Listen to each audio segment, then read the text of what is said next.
क्या आप भीड़ में खड़े होकर भी अंदर से अकेला महसूस कर रहे हैं? क्या रात को सब सो जाने के बाद आपका दिल अचानक हैवी हो जाता है और आप बिना वजह छत को देखते रहते हैं? अगर हाँ, तो यह मैसेज सच में आपके लिए है। हो सकता है बाहर से आप नॉर्मल दिखते हों, फैमिली के साथ हंसते हों, ऑफिस या कॉलेज में एक्टिव हों, लेकिन अंदर कहीं एक साइलेंट एम्प्टीनेस है जिसे आप किसी से शेयर नहीं कर पाते। इंडियन माइंडसेट में हमें सिखाया जाता है कि स्ट्रांग बनो, इमोशंस कंट्रोल करो, ज्यादा मत सोचो, लेकिन कोई यह नहीं सिखाता कि जब दिल सच में टूट रहा हो तो खुद को कैसे संभालना है। सुनिए, आपका यह अकेलापन वीकनेस नहीं है, यह एक ट्रांजिशन फेज है। यूनिवर्स कभी भी किसी को यूं ही खाली नहीं करता। वह पहले जगह बनाता है, फिर उसे सही चीज से भरता है। हो सकता है कुछ लोग आपकी लाइफ से दूर हो गए हों, हो सकता है जिसे आप अपना समझते थे वह समझ न पाया हो, लेकिन इसका मतलब यह नहीं कि आप इनफ नहीं हैं। इसका मतलब है कि आपकी वैल्यू एवरेज कनेक्शन से ज्यादा है। आज जो साइलेंस है वही कल आपकी स्ट्रेंथ बनेगा। इसलिए इस वीडियो को एंड तक जरूर देखिए, क्योंकि शायद यही वो टर्निंग पॉइंट हो जिसका आप इंतजार कर रहे थे। और अगर आप भगवान पर विश्वास रखते हैं तो अभी सब्सक्राइब कीजिए, वीडियो को लाइक कीजिए और कमेंट में जरूर लिखिए कि आप यह वीडियो कहां से देख रहे हैं, क्योंकि आपकी आवाज और आपकी प्रेजेंस इंपॉर्टेंट है। याद रखिए, ये कहानी सिर्फ लोनलीनेस की नहीं है, यह आपकी बारी आने की शुरुआत है। अब बात करते हैं उस फेज की जहां लोनलीनेस सबसे ज्यादा इंटेंस लगती है। जब आप कोशिश करते हैं खुद को बिजी रखने की, लोगों के साथ टाइम स्पेंड करने की, सोशल मीडिया स्क्रॉल करने की, लेकिन फिर भी अंदर की खाली जगह भरती नहीं। आपको लगता है शायद प्रॉब्लम आप में है, शायद आप बोरिंग हैं, शायद आप ओवर इमोशनल हैं, शायद आप ही ज्यादा एक्सपेक्ट कर लेते हैं, लेकिन सच इससे बिल्कुल अलग है। अक्सर जब लाइफ आपको नेक्स्ट लेवल पर ले जाने वाली होती है तो वह पहले आपको आइसोलेशन में डालती है। यह आइसोलेशन पनिशमेंट नहीं, प्रिपरेशन है। इंडियन माइंडसेट में हम रिलेशनशिप को आइडेंटिटी बना लेते हैं। हमें लगता है अगर कोई हमारे साथ है तो हम कंप्लीट हैं और अगर कोई चला गया तो हम अधूरे हैं। लेकिन यह सोच ही हमें डिपेंडेंट बनाती है। जब यूनिवर्स आपकी बारी लाने की तैयारी करता है तो वह पहले आपकी डिपेंडेंसी तोड़ता है। वह आपको यह सिखाता है कि आप अकेले भी कंप्लीट हैं। इस दौरान आपको महसूस होगा कि जिन लोगों के लिए आपने दिल से केयर किया वही आपको इग्नोर करने लगे। जिनके लिए आपने सैक्रिफाइसेस किए वही आपके इमोशंस को समझ नहीं पाए। ये बहुत हर्ट करता है क्योंकि हम दिल से इन्वेस्ट करते हैं, लेकिन ये समझिए हर कनेक्शन परमानेंट नहीं होता। कुछ लोग सिर्फ लेसन होते हैं, ब्लेसिंग नहीं। अगर कोई आपको छोड़कर चला गया तो वह आपकी डेस्टिनी से बाहर था, और जो आपकी डेस्टिनी में होगा वह चाहे कितनी भी दूरी आ जाए वापस आएगा या सही समय पर मिलेगा। लोनलीनेस आपको खुद से मिलवाती है। पहले आप दूसरों की अप्रूवल में जीते थे, अब आप खुद से सवाल पूछते हैं कि आपको सच में क्या चाहिए। पहले आप एडजस्ट करते थे, अब आप बाउंड्रीज समझने लगते हैं। पहले आप डरते थे कि लोग क्या कहेंगे, अब आप सोचने लगते हैं कि मैं खुद के बारे में क्या सोचता हूँ। ये चेंज सटल है लेकिन पावरफुल है। इंडियन कल्चर में लोग क्या कहेंगे का प्रेशर बहुत बड़ा होता है, लेकिन जब आप अकेले होते हैं तब धीरे धीरे यह डर कम होने लगता है। आप रियलाइज करते हैं कि लोग 2 दिन बात करेंगे और भूल जाएंगे, लेकिन अगर आपने खुद को इग्नोर किया तो वह दर्द सालों रहेगा। इस फेज में ओवरथिंकिंग बढ़ सकती है। रात को पुराने मोमेंट्स याद आते हैं, कॉन्वर्सेशंस रिप्ले होती हैं और आप सोचते हैं कि काश मैंने ऐसा किया होता, काश मैंने ऐसा नहीं कहा होता। लेकिन याद रखिए, गिल्ट और रिग्रेट सिर्फ माइंड का ट्रैप है। जो होना था वही हुआ। आप उस टाइम पर जितना समझते थे उतना ही बेस्ट डिसीजन लिया। ग्रोथ का मतलब ही है कि आज आप पहले से ज्यादा अवेयर हैं। अगर आज आपको अपनी पुरानी मिस्टेक्स दिख रही हैं तो इसका मतलब है कि आप इवॉल्व हो रहे हैं। लोनलीनेस का एक हिडन गिफ्ट भी होता है जो बहुत कम लोग समझ पाते हैं। यह आपको इमोशनली इंडिपेंडेंट बनाती है। जब आप खुद के साथ कंफर्टेबल हो जाते हैं तब आपको किसी की प्रेजेंस की जरूरत नहीं बल्कि प्रेफरेंस होती है। फर्क समझिए, जरूरत में डर होता है, प्रेफरेंस में चॉइस होती है। और जब आप चॉइस से किसी को चुनते हैं तब रिलेशनशिप हेल्थी होता है।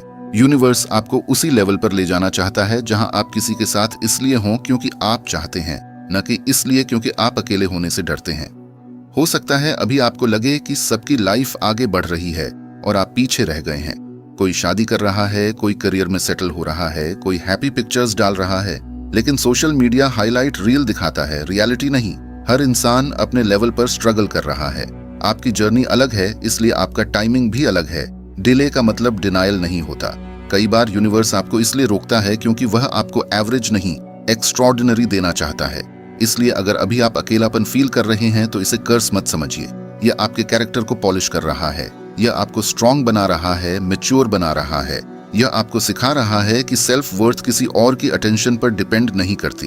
और जब आप ये लेसन सीख लेते हैं तभी आपकी बारी सच में आती है, क्योंकि तब आप रेडी होते हैं उस प्यार के लिए, उस अपॉर्चुनिटी के लिए, उस सक्सेस के लिए जो टिकाऊ हो। अभी जो साइलेंस है वही आपकी फाउंडेशन बना रहा है और मजबूत फाउंडेशन पर ही मजबूत जिंदगी खड़ी होती है। अब हम उस गहरे सच की बात करते हैं जिसे बहुत कम लोग समझ पाते हैं। अकेलापन सिर्फ लोगों की कमी नहीं होता, यह आइडेंटिटी शिफ्ट का संकेत होता है। जब आपकी लाइफ एक नए चैप्टर में एंटर करने वाली होती है तो पुराना वर्जन धीरे धीरे टूटने लगता है। यही कारण है कि इस फेज में आपको कंफ्यूजन भी महसूस होता है और क्लैरिटी भी। कभी लगता है आप स्ट्रांग हो रहे हैं, कभी लगता है आप अंदर से बिखर रहे हैं। सच ये है कि दोनों बातें एक साथ सही हैं। जब कोई इंसान इवॉल्व करता है तो उसका पुराना इमोशनल स्ट्रक्चर कोलैप्स होता है। इंडियन माइंडसेट में हमें स्टेबिलिटी पसंद है, हम बदलाव से डरते हैं, लेकिन ग्रोथ हमेशा अनकंफर्टेबल होती है। जैसे जिम में मसल तब बनती है जब दर्द होता है, वैसे ही इमोशनल स्ट्रेंथ तब बनती है जब दिल थोड़ा टूटता है। इस फेज में आप नोटिस करेंगे कि आपकी प्रायोरिटीज बदल रही हैं। जो चीजें पहले एक्साइटिंग लगती थीं, अब उतनी इंपॉर्टेंट नहीं लगती। पहले जिन लोगों की अटेंशन के लिए आप वेट करते थे, अब आप सोचते हैं कि क्या सच में मुझे यह चाहिए। यह बदलाव रैंडम नहीं है, यह आपकी सेल्फ वर्थ जागने का संकेत है। जब इंसान अकेला होता है तब उसे खुद के साथ बैठना पड़ता है, और खुद के साथ बैठना सबसे कठिन काम है, क्योंकि वहां डिस्ट्रैक्शन नहीं होता, वहां सच्चाई सामने होती है। आप अपने फियर्स देखते हैं, अपनी इनसिक्योरिटीज देखते हैं, अपनी डिजायर्स भी साफ दिखने लगती हैं। कई बार हम भीड़ में इसलिए रहते हैं ताकि खुद से बच सकें, लेकिन जब यूनिवर्स आपको अकेला करता है तो वह आपको खुद से मिलवाता है। यह लोनलीनेस आपको इमोशनल डिपेंडेंसी से बाहर निकाल रही है। पहले शायद आप वैलिडेशन ढूंढते थे, कोई आपकी तारीफ करे तो अच्छा लगे, इग्नोर करे तो मूड खराब हो जाए। अब धीरे धीरे आप समझ रहे हैं कि वैलिडेशन भीतर से आनी चाहिए। यह प्रोसेस स्लो है, पेनफुल है, लेकिन पावरफुल है। इंडियन कल्चर में फैमिली और सोसाइटी का अप्रूवल बहुत बड़ा फैक्टर होता है। हम करियर भी कई बार अपनी पसंद से नहीं बल्कि एक्सपेक्टेशंस के प्रेशर में चुनते हैं। हम रिलेशनशिप भी कई बार इसलिए निभाते हैं क्योंकि लोग क्या कहेंगे। लेकिन जब आप अकेले होते हैं तो यह आवाजें धीरे धीरे कम हो जाती हैं और एक नई आवाज उभरती है जो आपकी अपनी होती है। वह पूछती है, तुम सच में क्या चाहते हो? तुम्हारी खुशी किसमें है? इस दौरान आपको अपनी पास्ट मेमोरीज ज्यादा याद आ सकती है। कुछ पुराने दोस्त, कुछ अधूरे रिश्ते, कुछ सपने जो पूरे नहीं हुए। आप सोच सकते हैं कि शायद अगर वह इंसान रुक जाता तो आज आप अकेले नहीं होते, लेकिन सच्चाई यह है कि जो रुकना था वह रुका नहीं, क्योंकि वह आपकी डेस्टिनी का हिस्सा नहीं था। डेस्टिनी सिर्फ साथ रहने का नाम नहीं, सही समय पर सही अलाइनमेंट का नाम है। अगर कोई आपकी फ्रीक्वेंसी के साथ मैच नहीं करता तो चाहे आप कितना भी एफर्ट लगा लें, कनेक्शन टिकता नहीं। और जब कनेक्शन टिकता नहीं तो यूनिवर्स उसे अलग कर देता है ताकि आप सही कनेक्शन के लिए अवेलेबल रहें। लोनलीनेस का एक स्पिरिचुअल एस्पेक्ट भी होता है जिसे इंडियन ट्रेडिशन में बहुत महत्व दिया गया है। हमारे आर्षि मुनि भी एकांत में जाते थे, मेडिटेशन करते थे, खुद को समझते थे, क्योंकि जब इंसान अकेला होता है तब उसका कनेक्शन डिवाइन एनर्जी से गहरा होता है। हो सकता है आप कॉन्शियसली स्पिरिचुअल ना हो, लेकिन यह फेज आपको अंदर से जागृत कर रहा है। आप लाइफ को सरफेस लेवल से नहीं, डेप्थ से देखने लगे हैं। आप समझने लगे हैं कि हर चीज का एक पर्पस है। जो दर्द मिला वह भी बेकार नहीं था, उसने आपको सेंसिटिव बनाया, एम्पैथेटिक बनाया और स्ट्रांग भी। आप यह भी नोटिस करेंगे कि इस समय आपकी इंट्यूशन स्ट्रांग हो रही है। पहले जो रेड फ्लैग्स आप इग्नोर कर देते थे, अब आप तुरंत महसूस कर लेते हैं। पहले जो लोग स्वीट वर्ड्स से इंप्रेस कर लेते थे, अब आप एनर्जी पढ़ने लगे हैं। ये मैच्योरिटी है, ये लोनलीनेस का गिफ्ट है। जब आप खुद के साथ टाइम स्पेंड करते हैं तो आपकी ऑब्जर्वेशन पावर बढ़ती है। आप शैलो कनेक्शन से सेटिस्फाई नहीं होते, आप डेप्थ चाहते हैं, ऑथेंटिसिटी चाहते हैं। और यह अच्छी बात है, क्योंकि जब आप एवरेज से कॉम्प्रोमाइज नहीं करते तभी एक्स्ट्रॉर्डिनरी आपकी लाइफ में आता है। कभी कभी इस फेज में सेल्फ डाउट भी आता है। आप सोचते हैं कि क्या मैं बहुत ज्यादा एक्सपेक्ट करता हूँ, क्या मेरी स्टैंडर्ड्स हाई हैं? लेकिन स्टैंडर्ड्स हाई होना गलत नहीं है जब तक आप खुद भी उस लेवल पर ग्रो करने के लिए रेडी हैं। यूनिवर्स आपकी बारी तभी लाएगा जब आप इंटरनली रेडी होंगे, और रेडीनेस का मतलब है कि आप अकेले रहने से डरते ना हो। जब आप अकेले खुश रहना सीख जाते हैं तब रिलेशनशिप आपकी खुशी में एडिशन बनता है, नेसेसिटी नहीं। यही हेल्थी इक्वेशन है। आपकी बारी आने से पहले लाइफ आपको इमोशनली ट्रेन कर रही है। जैसे एग्जाम से पहले प्रिपरेशन होती है, वैसे ही ब्लेसिंग से पहले आइसोलेशन होता है।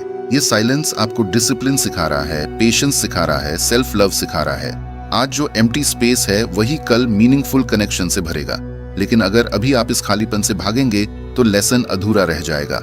इसलिए भागिए मत, बैठिए, महसूस कीजिए, समझिए। यह फेज टेम्परेरी है, लेकिन इससे मिलने वाली स्ट्रेंथ परमानेंट होगी। याद रखिए, हर सनसेट के बाद सनराइज होता है। अभी जो लोनलीनेस है वही आपकी लाइट को तैयार कर रही है। जब आपकी बारी आएगी तो आप उसे संभालने के काबिल होंगे, क्योंकि तब आप किसी के आने से कंप्लीट नहीं होंगे, आप पहले से कंप्लीट होंगे और कोई आपकी कंप्लीटनेस में शेयर करने आएगा। और वही कनेक्शन सबसे प्योर, सबसे स्टेबल और सबसे लॉन्ग लास्टिंग होता है। अब हम उस मोड पर आते हैं जहां कहानी बदलने लगती है, क्योंकि लोनलीनेस हमेशा अंत नहीं होती, वह अक्सर ट्रांसफॉर्मेशन का आखिरी चरण होती है। जब इंसान बहुत समय तक अकेलापन महसूस करता है तो या तो वह अंदर से टूट जाता है या फिर अंदर से नया बन जाता है। और सच कहूं तो आपकी लाइफ अभी इसी रीबिल्डिंग फेज में है।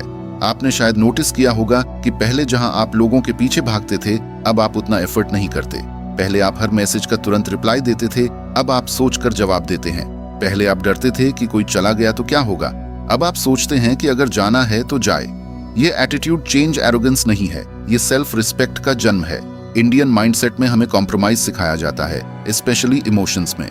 हमें लगता है एडजस्ट करना ही मैच्योरिटी है, लेकिन मैच्योरिटी का मतलब हर बार खुद को इग्नोर करना नहीं होता। इस लोनलीनेस ने आपको सिखाया है कि अपनी फीलिंग्स को दबाना सॉल्यूशन नहीं है। आपने सीखा है कि बाउंड्रीज बनाना सेल्फिश होना नहीं है। आपने समझा है कि हर किसी को खुश करने की कोशिश में खुद को खो देना सबसे बड़ा नुकसान है। और यही रियलाइजेशन आपकी बारी की शुरुआत है, क्योंकि जब आप खुद को प्रायोरिटाइज करना सीख लेते हैं तभी यूनिवर्स आपको प्रायोरिटाइज करना शुरू करता है। इस फेज में आपकी एनर्जी भी बदल रही है। पहले आप वैलिडेशन की फ्रीक्वेंसी पर ऑपरेट कर रहे थे, अब आप वैल्यू की फ्रीक्वेंसी पर आ रहे हैं। फर्क बहुत बड़ा है। वैलिडेशन में आप दूसरों से अप्रूवल मांगते हैं, वैल्यू में आप खुद को अप्रूव करते हैं। जब आप खुद को एक्सेप्ट कर लेते हैं, अपनी फ्लॉज के साथ, अपनी स्ट्रेंथ्स के साथ, तब आपकी ऑरा बदल जाती है। लोग भी नोटिस करते हैं कि आप पहले जैसे नहीं रहे। आप शांत हैं लेकिन कमजोर नहीं, आप केयरिंग हैं लेकिन डेस्परेट नहीं।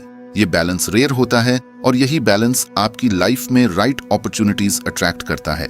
आपको लग सकता है कि अभी तक कुछ खास बदला नहीं है, अभी भी वही रूटीन है, वही कमरे की खामोशी है, वही लेट नाइट थॉट्स हैं, लेकिन अंदर जो बदलाव हो रहा है वह इनविजिबल है पर पावरफुल है। जैसे बीज जमीन के नीचे क्वाइटली ग्रो करता है, वैसे ही आपकी पर्सनैलिटी ग्रो कर रही है। जब तक जड़ें मजबूत नहीं होती, पेड़ बाहर से नहीं दिखता। ये फेज जड़ों का फेज है। आप पेशेंस सीख रहे हैं, आप इम्पल्सिव डिसीजन से दूर हो रहे हैं, आप इमोशनली स्टेबल बन रहे हैं, और यही स्टेबिलिटी फ्यूचर रिलेशनशिप्स और सक्सेस को टिकाऊ बनाएगी। कई बार आपको लगेगा कि क्या सच में मेरी बारी आएगी या मैं बस ऐसे ही रह जाऊंगा। ये डाउट आना नॉर्मल है, लेकिन याद रखिए, लाइफ में हर चीज टाइमिंग से होती है। इंडियन कल्चर में हम कहते हैं भगवान के घर देर है अंधेर नहीं। डिले का मतलब यह नहीं कि आपको भुला दिया गया है। कई बार आपको इसलिए रोका जाता है क्योंकि जो आपके लिए आ रहा है वह आपकी करंट वर्जन के लिए नहीं, आपके अपग्रेडेड वर्जन के लिए है। अगर वह अभी आ जाए तो शायद आप उसे संभाल ना पाएं। इसलिए यह लोनलीनेस ट्रेनिंग ग्राउंड है। आप यह भी महसूस करेंगे कि अब आप शैलो कॉन्वर्सेशन से जल्दी बोर्ड हो जाते हैं। आपको डेप्थ चाहिए, मीनिंग चाहिए। पहले जो सुपरफिशियल अटेंशन आपको खुश कर देती थी, अब वह सेटिस्फाई नहीं करती। इसका मतलब है कि आपका स्टैंडर्ड बढ़ गया है, और जब स्टैंडर्ड बढ़ता है तो ऑप्शंस कम लगते हैं, लेकिन क्वालिटी बढ़ती है। यह लोनलीनेस क्वालिटी फिल्टर की तरह काम कर रही है। जो लोग सिर्फ टाइम पास के लिए आते थे वे धीरे धीरे हट गए। जो लोग एनर्जी ड्रेन करते थे वे दूर हो गए। अब जो आएगा वह पर्पस के साथ आएगा। आपके अंदर एक नई क्लैरिटी भी आ रही है। आप समझ रहे हैं कि आपको कैसा पार्टनर चाहिए, कैसे दोस्त चाहिए, कैसा एनवायरनमेंट चाहिए। पहले आप बस अटेंशन से खुश हो जाते थे, अब आप इंटेंशन देखते हैं। ये मैच्योरिटी है। और जब इंटेंशन क्लियर हो जाती है तो मैनिफेस्टेशन तेज हो जाता है, क्योंकि यूनिवर्स कंफ्यूजन नहीं समझता, वह क्लैरिटी पर रिस्पॉन्ड करता है। इस समय का एक और बड़ा लेसन है ग्रेटिट्यूड। हो सकता है अभी आपके पास सब कुछ न हो, लेकिन जो है उसे देखिए। आपकी हेल्थ, आपकी फैमिली, आपका पोटेंशियल। जब आप ग्रेटफुल होते हैं तो नेगेटिविटी की पकड़ कमजोर हो जाती है। लोनलीनेस तब डेंजरस बनती है जब वह विक्टिम माइंडसेट में बदल जाती है, लेकिन अगर आप इसे ग्रोथ माइंडसेट में बदल दें तो वही लोनलीनेस ब्लेसिंग बन जाती है। अब ध्यान से सुनिए, आपकी बारी आने वाली है। इसका मतलब यह नहीं कि कोई अचानक मैजिक की तरह आपकी लाइफ में आ जाएगा और सब परफेक्ट हो जाएगा। इसका मतलब यह है कि आप इंटरनली उस लेवल पर पहुंच रहे हैं जहां राइट थिंग्स नेचुरली अट्रैक्ट होंगी। जब आप रेडी होते हैं तो यूनिवर्स भी रेडी हो जाता है। जब आप खुद को चूज करते हैं तब लाइफ भी आपको चूज करती है। आज जो साइलेंस है वह स्टॉर्म से पहले की शांति नहीं, बल्कि सनराइज से पहले की डार्कनेस है। आप टूट नहीं रहे, आप बन रहे हैं। आप अकेले नहीं छोड़े गए, आपको तैयार किया जा रहा है। और जब यह प्रिपरेशन कंप्लीट होगी तो जो आपकी लाइफ में आएगा वह टेम्पररी नहीं होगा, वह स्टेबल होगा, अलाइंड होगा और मीनिंगफुल होगा। इसलिए इस फेज को रिस्पेक्ट कीजिए, इसे जल्दी खत्म करने की कोशिश मत कीजिए, क्योंकि यही फेज आपकी स्टोरी का स्ट्रॉन्गेस्ट चैप्टर लिख रहा है। और जब आपकी बारी सच में आएगी तो आपको खुद समझ आएगा कि यह इंतजार, यह अकेलापन, यह साइलेंस सब वर्थ था। अब आखिरी और सबसे महत्वपूर्ण बात, इस पूरी जर्नी के बाद आपको आगे क्या करना है, क्योंकि आपकी बारी आने वाली है सिर्फ एक इमोशनल लाइन नहीं है, यह एक रिस्पॉन्सिबिलिटी भी है। जब लाइफ आपको लंबे समय तक अकेला रखती है तो वह आपको तोड़ने के लिए नहीं बल्कि शेप देने के लिए रखती है। अब सवाल यह है कि क्या आप इस शेपिंग को समझकर कॉन्शियसली ग्रो करेंगे या फिर पुराने पैटर्न्स में वापस चले जाएंगे। यही डिफरेंस तय करेगा कि आपकी बारी कितनी पावरफुल होगी। सबसे पहले आपको अपने अकेलेपन को दुश्मन नहीं, टीचर मानना होगा। उसने आपको सिखाया है कि सेल्फ रिस्पेक्ट क्या होती है, इमोशनल इंडिपेंडेंस क्या होती है और बाउंड्रीज क्यों जरूरी हैं। अब अगर कल कोई आपकी लाइफ में आता है तो आप उसे सिर्फ इसलिए एक्सेप्ट मत कीजिए क्योंकि आप फिर से अकेले नहीं रहना चाहते। डेस्परेशन सबसे गलत डिसीजंस करवाती है, पेशेंस सबसे सही लोगों को अट्रैक्ट करता है। आपने जो साइलेंस सहा है वह आपको इंपल्सिव होने से रोकने के लिए था। इसलिए आगे बढ़ते समय हार्ट और माइंड दोनों का बैलेंस रखिए। अब आपको खुद के साथ एक स्ट्रॉन्ग रिलेशनशिप बिल्ड करना है। सेल्फ टॉक पर ध्यान दीजिए। क्या आप अभी भी खुद को ब्लेम करते हैं? क्या आप खुद को कंपेयर करते हैं? अगर हाँ, तो वहीं से चेंज शुरू कीजिए। जब आप खुद के बेस्ट फ्रेंड बन जाते हैं तब दुनिया भी आपको रिस्पेक्ट करना शुरू करती है। डेली रूटीन में छोटी छोटी हैबिट्स ऐड कीजिए जो आपको स्ट्रॉन्ग बनाए, चाहे वह मॉर्निंग वॉक हो, मेडिटेशन हो, जर्नलिंग हो या कोई न्यू स्किल सीखना। ग्रोथ एक्सीडेंटल नहीं होती, इंटेंशनल होती है और आपकी बारी इंटेंशनल ग्रोथ के बाद ही आएगी। इंडियन माइंडसेट में हम अक्सर डेस्टिनी पर बहुत डिपेंड कर लेते हैं। हम कहते हैं जो लिखा है वही होगा, लेकिन सच ये है कि डेस्टिनी भी एक्शन से एक्टिवेट होती है। अगर आप सिर्फ वेट करेंगे तो अपॉर्चुनिटीज पास से निकल जाएंगी, लेकिन अगर आप प्रिपेयर्ड रहेंगे तो सही मौका आते ही पकड़ लेंगे। इसलिए अपने करियर, हेल्थ और इमोशनल स्टेबिलिटी पर काम करते रहिए। आपकी बारी सिर्फ रिलेशनशिप में नहीं, लाइफ के हर एरिया में आ सकती है। हो सकता है अचानक करियर अपॉर्चुनिटी मिले, हो सकता है कोई जेन्युइन इंसान आपकी लाइफ में आए, हो सकता है आपकी सेल्फ कॉन्फिडेंस इतनी बढ़ जाए कि लोग खुद अट्रैक्ट हों। याद रखिए, लोनलीनेस ने आपको वीक नहीं, रेयर बनाया है। आजकल सुपरफिशियल कनेक्शंस बहुत आसान हैं, लेकिन डीप कनेक्शन रेयर है और आप अब डेप्थ वाले इंसान बन चुके हैं। इसलिए एवरेज अटेंशन से सेटिस्फाई मत होइए। क्वालिटी चुनिए, स्लो चुनिए, लेकिन रियल चुनिए। आपने जो पेशेंस सीखा है वही आपकी बिगेस्ट स्ट्रेंथ है। इस फेज का एक और बड़ा लेसन है फेथ। चाहे आप भगवान में बिलीव करते हो, यूनिवर्स में या सिर्फ एनर्जी में, ट्रस्ट रखना जरूरी है।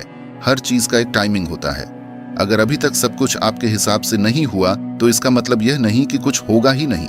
कई बार लाइफ आपको इसलिए रोकती है क्योंकि वह आपको रॉन्ग प्लेस पर सेटल नहीं होने देना चाहती। आप किसी टेम्पोरेरी खुशी के लिए नहीं बने, आप लास्टिंग हैप्पीनेस के लिए बने हैं। अब जब आप आगे बढ़ेंगे तो शायद कुछ लोग वापस आए, कुछ लोग आपकी चेंज हुई पर्सनालिटी देखकर रिकनेक्ट करना चाहेंगे। लेकिन याद रखिए, ग्रोथ का मतलब है कि आप पुराने पैटर्न्स में वापस न जाए। फॉरगिव करिए लेकिन भूलिए मत। ट्रस्ट करिए लेकिन ब्लाइंडली नहीं। लव करिए लेकिन खुद को खोकर नहीं। यही बैलेंस आपकी नई लाइफ की फाउंडेशन होगा। सबसे जरूरी बात, खुद को कभी कम मत समझिए। अगर आपने अकेले रहकर भी खुद को संभाला है, रातों को रोकर भी सुबह उठकर काम किया है, दिल टूटने के बाद भी मुस्कुराने की कोशिश की है, तो आप ऑलरेडी स्ट्रांग हैं। आपकी बारी आने वाली है क्योंकि आपने खुद को तैयार किया है। और जब तैयारी पूरी होती है तो ब्लेसिंग अपने आप रास्ता ढूंढ लेती है। आज जो खालीपन है वह कल पर्पस से भरेगा। आज जो साइलेंस है वह कल मीनिंगफुल कॉन्वर्सेशंस में बदलेगा। आज जो इंतजार है वह कल सेटिस्फैक्शन में बदलेगा। बस एक काम कीजिए, खुद पर भरोसा मत छोड़िए, क्योंकि जब आप खुद को नहीं छोड़ते तब लाइफ भी आपको नहीं छोड़ती। और जिस दिन आपकी बारी आएगी उस दिन आपको समझ आएगा कि यह पूरा सफर, यह अकेलापन, यह स्ट्रगल सब एक परफेक्ट डिजाइन का हिस्सा था।